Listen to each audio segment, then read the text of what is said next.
Assalamu alaikum.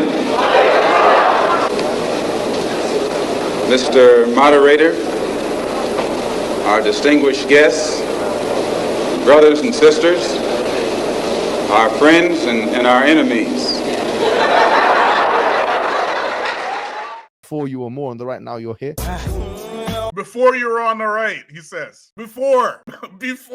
Not now, before. Who believes that? Who believes that? So call it what it is today. I'm not trying to score points with anybody. Muhammad Hijab is my brother. He's my brother. He's my brother, yes. Muhammad Hijab, my brother. Dana Hakikiju, not so much. Not so much.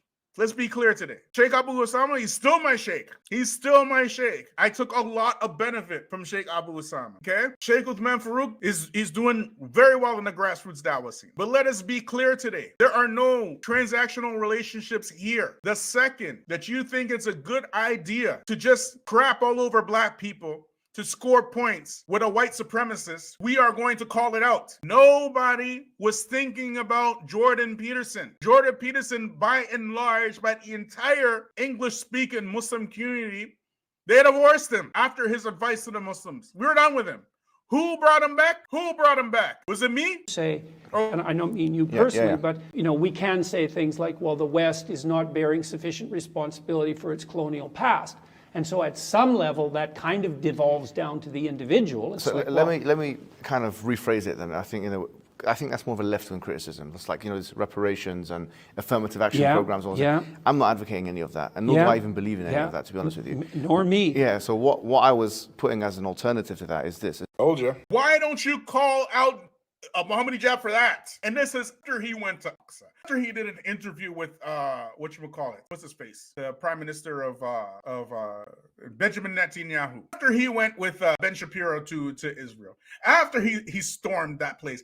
After he's invited him back. But you asking me, well, why don't you just talk to him? Why don't you just see? This is the problem with y'all. Okay, you think that this stuff on social media is real.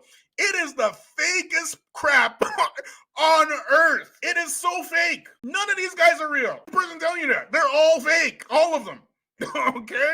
Every last one of them is as fake as they are incredibly fake. And they are ready to do the most, spurious things in order to monetize their videos. Like invite Jordan Peterson.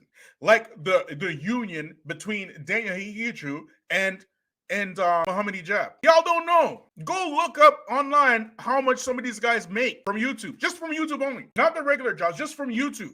You'll be shocked. You'll be totally shocked. One of these YouTubians makes $1 million a year in one of the most famous YouTubers. Just on YouTube. $1 million. Some of these guys are making $1,000, $10,000 a month.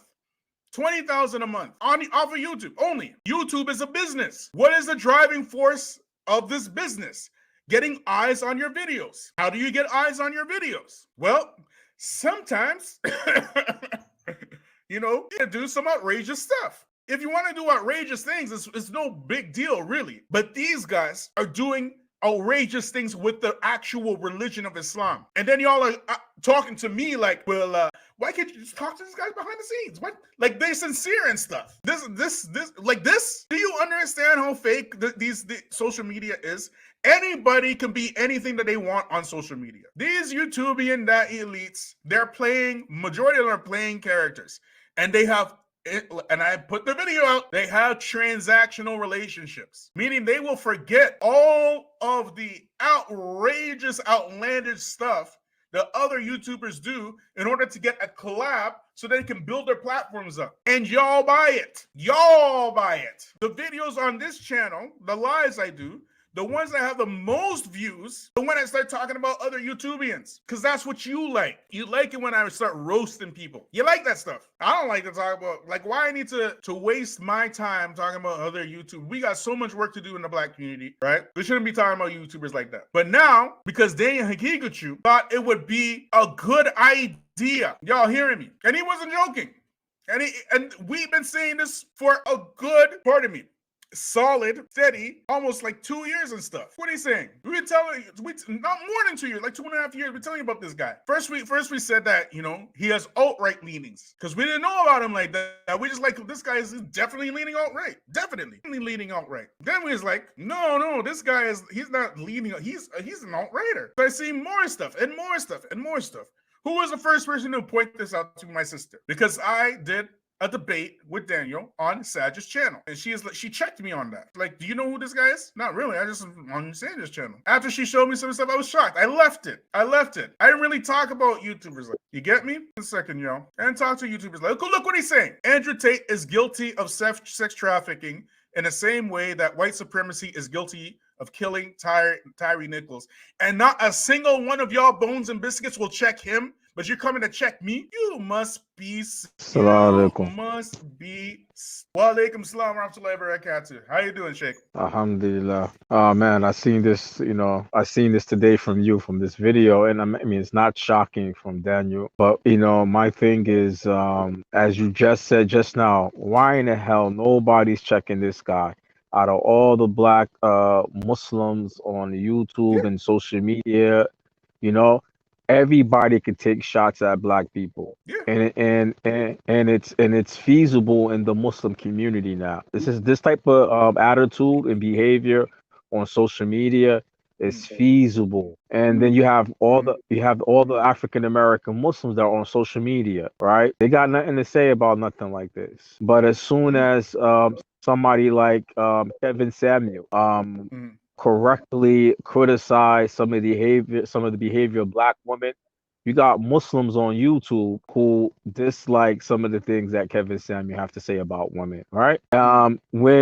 When there was this Somalian brother from Canada, what's his name? Imams, I think Saudi Rag. Said Raga, yeah. Remember? Yeah, I met him a few times in Canada. When he made that statement about African Americans are mostly all bastards, people attacked him. A lot of people clapped back on him from the Muslim community, especially from the Salafi community. But when it's a non-black person like Daniel, who's white, talking like this about black folks, them same brothers, they quiet, man. They quiet, They're not saying anything. They're not saying anything. This is what I don't like. This type of anything, bro.